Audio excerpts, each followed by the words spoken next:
రాజు గారు ఇస్లాపూర్ కరీంనగర్ యాక్చువల్గా 2 సంవత్సరాల క్రితం వచ్చి అదృష్టరత్నం పెట్టుకున్నారు. టెక్నికల్ ఆటోమొబైల్ ఇంజనీర్ గారు. అయితే మన దగ్గర అదృష్టరత్నం పెట్టుకున్నాక మంచి మెకానిక్ గ్యారేజ్ లాగా పెట్టుకోవటము, చాలా బాగుండటము, చాలా మంచిగా ఉండటం వలన ఇప్పుడు వచ్చి కుటుంబానికి మొత్తానికి కూడా అదృష్టరత్నాలు ఇప్పించుకున్నారు. అన్ని రకాలుగా బాగుందని. మీరు వేసుకున్న అదృష్టరత్నం చూపించండి. 1,16,000. మీ పూర్తి పేరు? గొర్రెరాజు గారు. వారినే అడుగుదాం ఏమేమి జరిగింది, ఎట్లా జరిగింది. అయ్యా, అదృష్టరత్నం పెట్టుకున్నాక ఏమేమి జరిగింది? స్వామి, నాకు అప్పు లేకుండా అయిపోయింది. అప్పులు మొత్తం తీరిపోయినాయి. గ్యారేజ్ పెట్టుకున్నాను. గ్యారేజ్ మంచిది పెట్టారు. మంచిగా నడిచింది సార్. బాగుంది. అమ్మగారిని అడుగుతాం. అమ్మ, మీ పేరు? అమ్మ, అదృష్టరత్నం పెట్టుకున్నాక మీ కుటుంబంలో ఏమేమి జరిగింది చెప్పండి. చాలా సంతోషంగా ఉన్నారు. సంతోషంగానే ఉన్నాం సార్. కొన్ని అనుకున్న పనులు జరిగినాయి.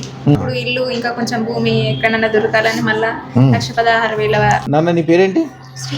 ఏది నువ్వు వేసుకున్న అదృష్టరత్నం చూపించు. పొద్దున్న, మధ్యాహ్నం, సాయంత్రం కళ్ళకద్దుకో. నీ మనసులో కోరిక ఏది ఉంటుందో తెలుసుకో. ఇక అన్నీ అయ్యే అవుతుంటుంది, మంచిగా అయిపోతుంటుంది. శుభం బియాత్, శుభం బియాత్, శుభం బియాత్. మా ఛానల్కు లైక్, షేర్, సబ్స్క్రైబ్ చేయండి. మీ అదృష్టం మొదలవుతుంది.